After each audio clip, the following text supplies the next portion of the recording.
समर्पण से सिद्ध की ओर अपने आराध्य व गुरु के प्रति साधक के मन में यदि सच्ची श्रद्धा व भक्ति हो तो साधक शिष्य निसंदेह साधना के शीर्ष तक पहुंचकर भागवत कृपा व गुरु कृपा का अधिकारी बन जाता है। वही श्रद्धा व भक्ति के अभाव में साधक की शिष्य की साधना सफलता नहीं हो पाती।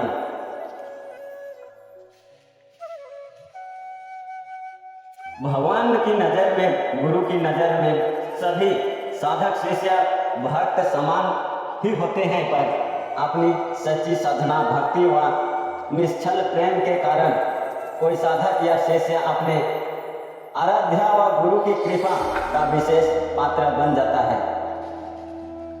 तो वही सच्ची साधना का श्रद्धा के अभाव में कोई साधक व शिष्य अपने आराध्या का गुरु का कृपा पात्र प्रिय पात्र नहीं बन पाता है।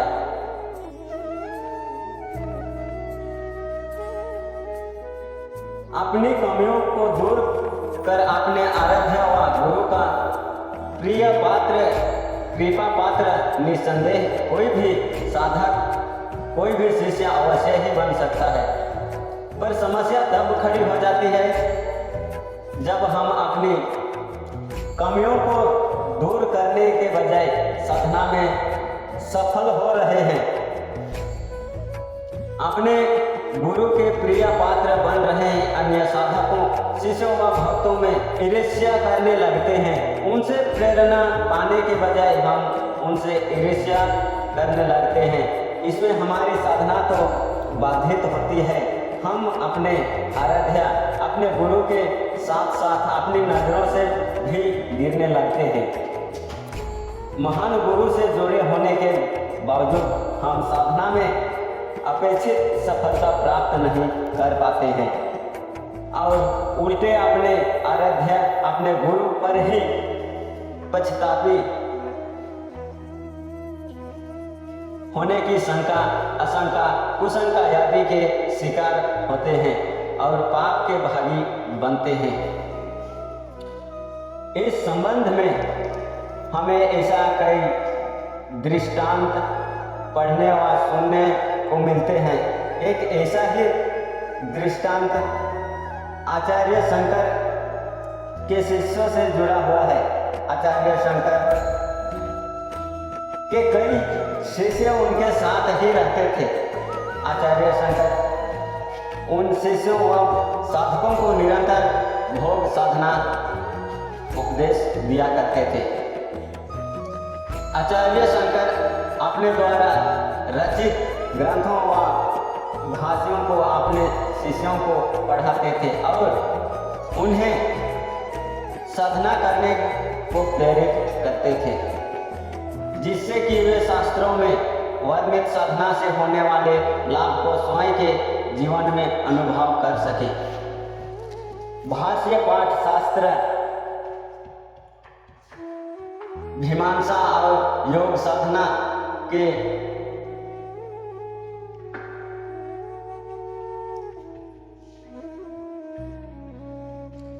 उपदेश से शंकराचार्य के शिष्यों के मन उच्च आध्यात्मिक भावना में लीन रहने लगे थे।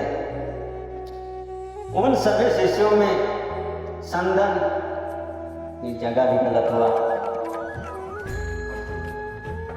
सनंदन नाम का शिष्य अधिक उच्च कोटि का साधक था। वह आचार्य शंकर की सेवा में सदैव तत्पर रहता था। उसकी सच्ची गुरु भक्ति व साधना के कारण शंकराचार्य भी उससे अधिक प्रेम करते थे।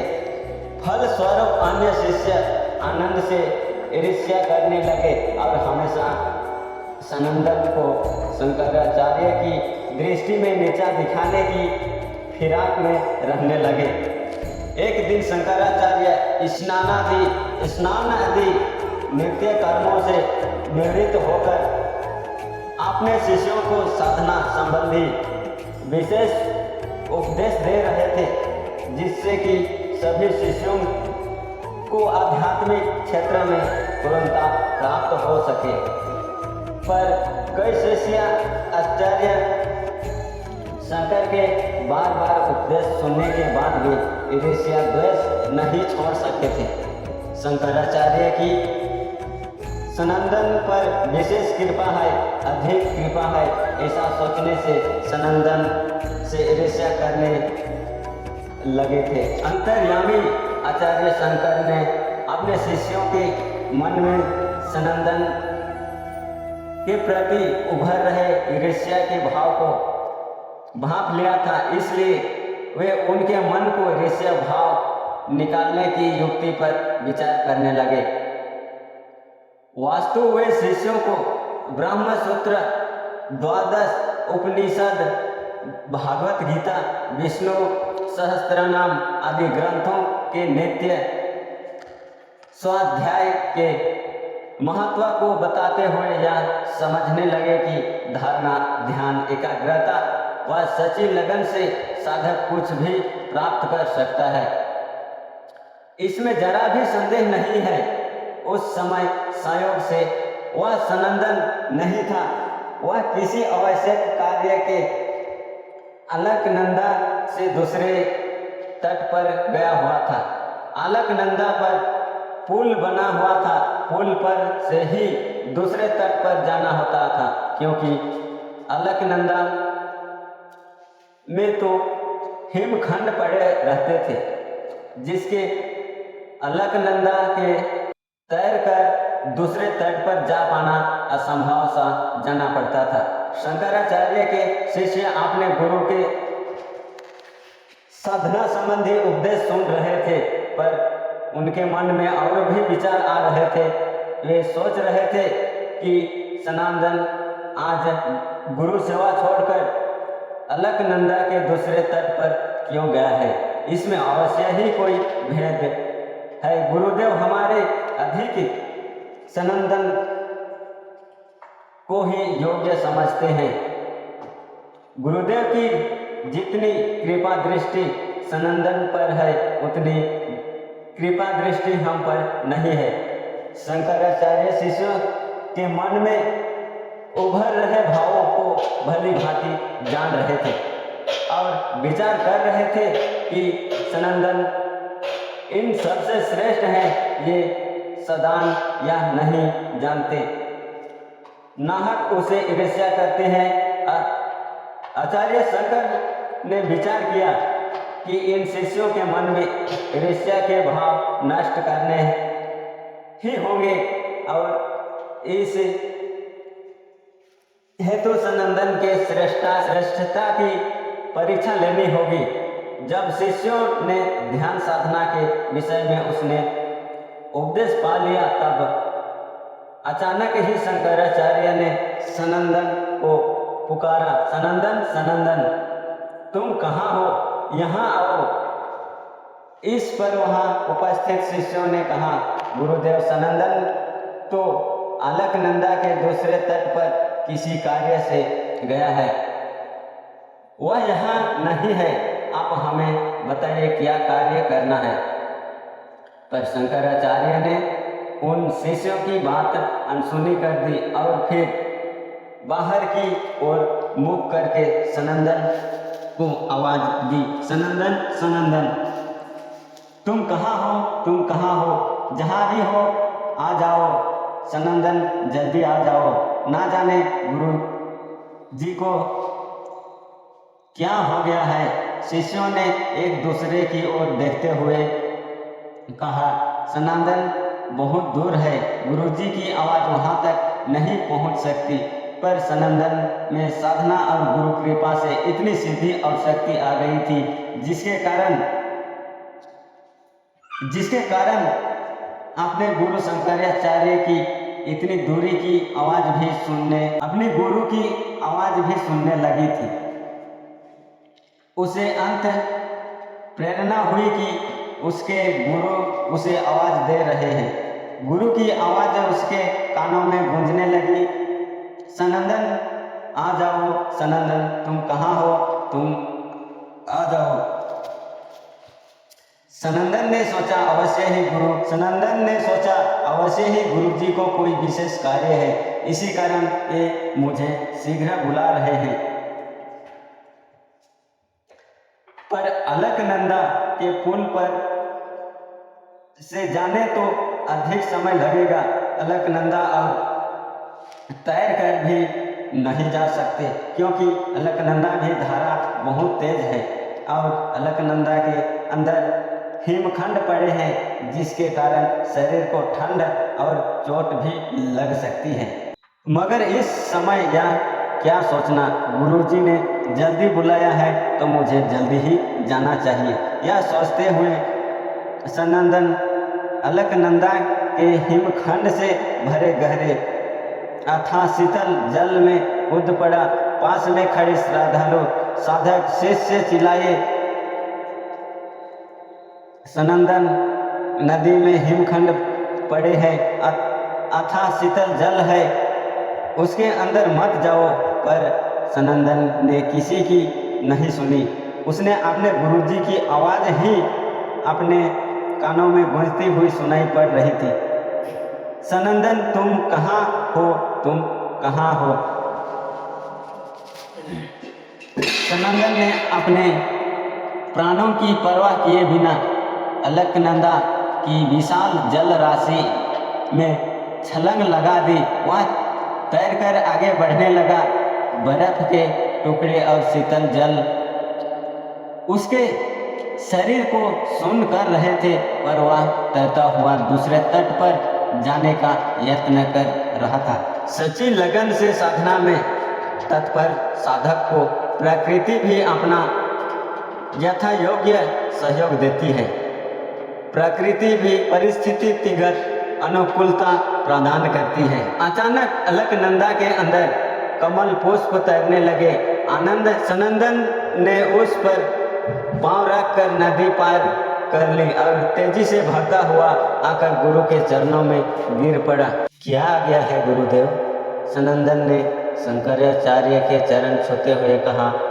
दूर होने का कारण आने में थोड़ी विलम्ब हो गया गुरुदेव, इस विलम्ब के लिए मुझे क्षमा चाहिए।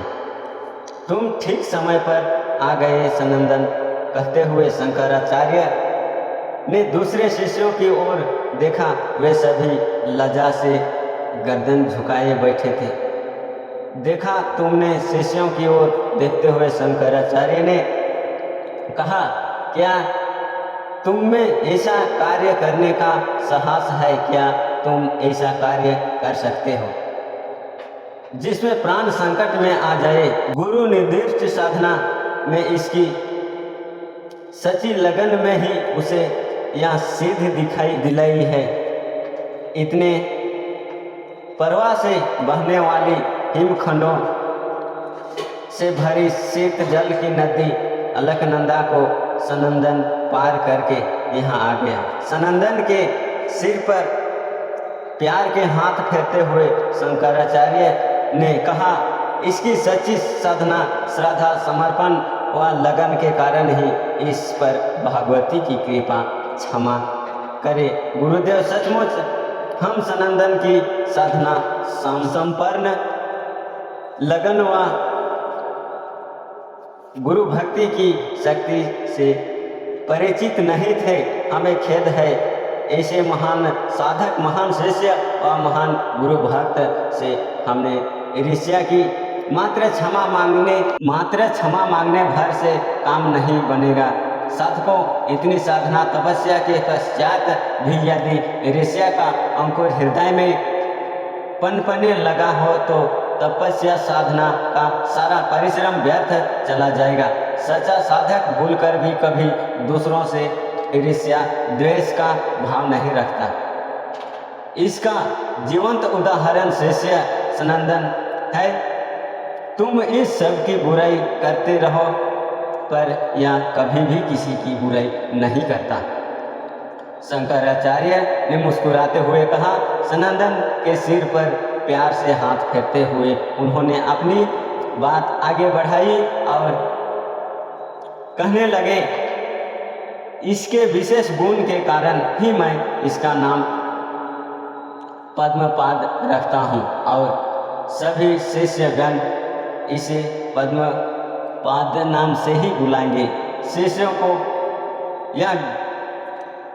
को यह ज्ञात हो गया कि सच्ची साधना व गुरु भक्ति से ही साधक को गुरु कृपा प्राप्त होती है और गुरु कृपा से साधक के लिए असंभव कार्य भी संभव हो जाते हैं। शंकराचार्य जैसे महापुरुष का शिष्य बनना हमें शुभ कर्मों के पुण्य फल से ही प्राप्त हुआ है।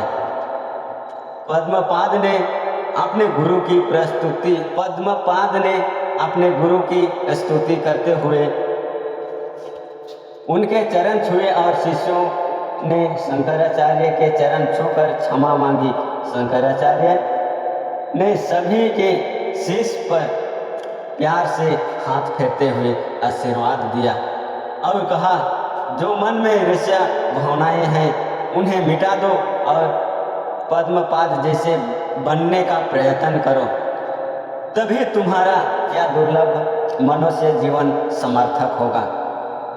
गुरु के उपदेश को सुनकर सभी शिष्यों के मन में सच्ची साधना करने व गुरु सेवा करने की प्रेरणा जग उठी। हम में से हर एक साधक शिष्य पद्मपाद की तरह समर्पण व लगन के द्वारा साधना में सिद्ध व सफलता अवश्य ही प्राप्त कर सकता है। समर्पण से सिद्ध की ओर अग्रसर होने का यही राजमार्ग है जिस पर चलकर कोई भी साधक सिद्ध को प्राप्त कर सकता है।